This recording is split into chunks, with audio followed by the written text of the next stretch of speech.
Today I'm going to show you how to make my version of vermicelli cake. We're going to need butter, custard powder, condensed milk, and 2 evaporated milk with a vermicelli. This is the vermicelli package I use to make my vermicelli.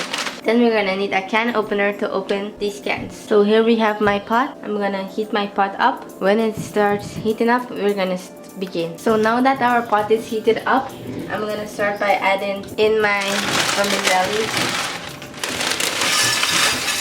I'm going to break these up. Then I'm going to start by adding in my butter. I use like 4 tablespoons of butter here. So now that our butter is combined with our vermicelli, we're gonna leave this to parch to get slightly brown. So now that our vermicelli is getting slightly brown, we're gonna pour in some of this milk.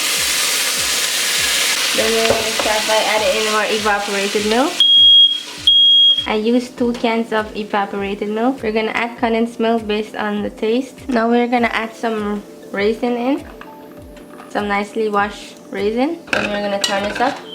Make sure you keep turning this vermicelli. So I don't like raisin in my vermicelli, but my family likes raisin in their vermicelli, so that's why I am adding some. So I added some custard powder mixed with milk. I'm gonna add this in and I'm gonna turn this up. And you see how it's getting very thick. I'm gonna now pour this into my pan.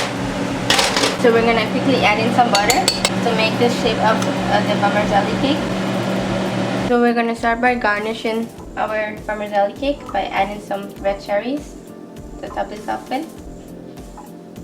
So I like to have some sprinkles to add on my vermicelli to garnish. So I'm gonna add in some sprinkles slightly. So now we're gonna have a cut of this vermicelli. So now we're gonna have a taste test. Mmm. Yummy!